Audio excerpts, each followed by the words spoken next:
So I'm Austin Mefford. And I'm Olivia Mefford, and this is Blakely Mefford. She's 3 years old. You always hear a lot of the stories when they're like, hey, we need to take you into a private room to have a conversation. And then it was like, wow, that's us. And so here we thought it was going to be like, oh, she's got bowel issues again. It's like, nope, your whole life's going to change. In the very beginning, we were supposed to get our resection, like a liver resection with her cancer. When we were diagnosed and he talked about the treatment, he said that she would be getting 6 rounds of chemo, and after 2 or 4 rounds, she would have surgery to remove the cancer. So the whole time we were like, okay, great, she's gonna get 2 to 4 rounds of chemo, we're gonna get scans, and then they're just gonna cut the tumor out and her liver will grow back. And we're like, that's the great thing about the liver. It will grow back to its normal size just within a matter of weeks at like her age. After he reviewed the scans again, he was like, I'm really sorry, like I don't think this is resectable anymore. I think the tumor hasn't shrunk enough. It's too much on her bile duct and just the arteries around that he doesn't feel it's safe. Our hearts were broken. To know that we had to go through a transplant. They called us 2 weeks after the evaluation and said she's officially listed as of 11:30 a.m. on the Thursday that they called. We were prepared to wait longer. Well, it was the first day of summer for the boys, and we're gonna go to the pool, we're gonna celebrate summer. And when we woke up in the morning, I got a call at 8 a.m. and said, we have a perfect organ. And I'm like, you're lying. There's no way. And I was like, she's like, no, really, it's the perfect match. We have to take it. This could never come again. And we're like, no way. And she's like, can you get to the hospital by noon? And we're like, yeah, we'll be there. Yeah. She got transplanted that very next day at noon. Her surgery was 9 hours long. It went really well. I was secretly hoping that when he'd get in there, he'd be like, it's okay, I can resect it. Yeah. I prayed really hard. But at the end of the day, the cancer's all removed, and that's all we really hoped for. She got really sick round 1. And just the amount of chemo she gets 4 different chemo drugs, and so she got really sick, and then she got a line infection, so they were inpatient for 20, ended up being almost 23 straight days. And so that's when our son couldn't come to the hospital. And so that's when we snuck him up, and I told him, I was like, you just stay by my hip and we're walking straight out. Because it was almost 20 days where he didn't get to see mom or sister.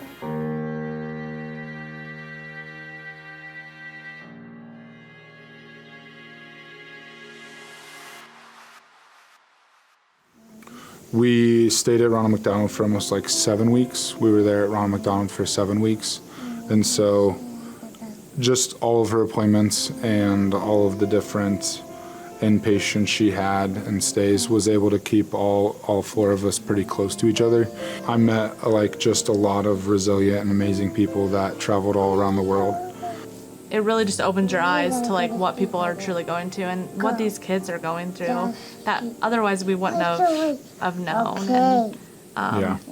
And it just makes us want to give back. And we've talked we want to we have a lot of family, so we have 17 nieces and nephews on my side and 12 on hers. And so just taking our family down and just volunteering and serving a meal and just giving back, just really give back to them after they gave back to us in one of our hardest times is just a good opportunity for a lot of people to see.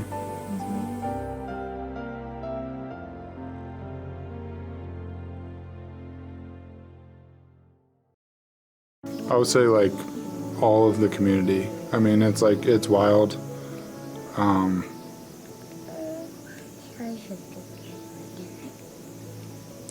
I said I wasn't gonna cry, but it's okay. There's a lot of people, just being a school teacher, the amount of support,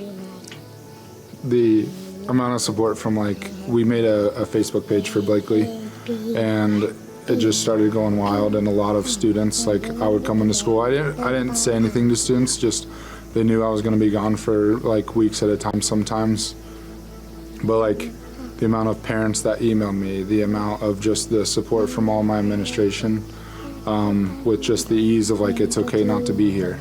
and just all of the family and friends and just everyone that we had in the community just really rallied around us.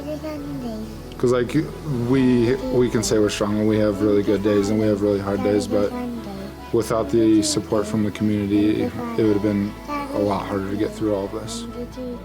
Each cancer, each child, even with the same, cancer, has a totally different treatment plan. And so hers, she had 7 cycles that were 3 weeks long. So she got multiple doses of chemo in those cycles. So treatment is done. We get our final scans on the 2nd of August, and then that's when she'll be declared probably more in remission for now, because I think they don't stay cancer-free for at least 5 years. So as for cancer-wise, like, we're done with that. But she will, liver-wise, be followed for the rest of her life.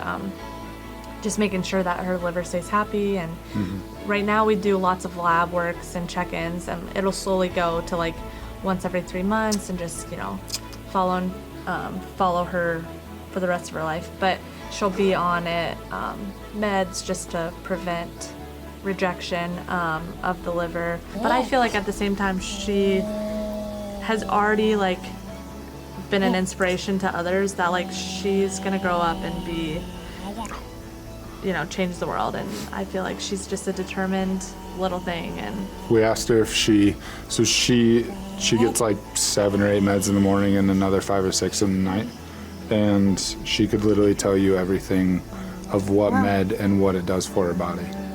And so we asked her, like, are you going to be a nurse when you get older? And she said, no, I'm going to be a doctor. Are you going to be Dr. B? Dr. B.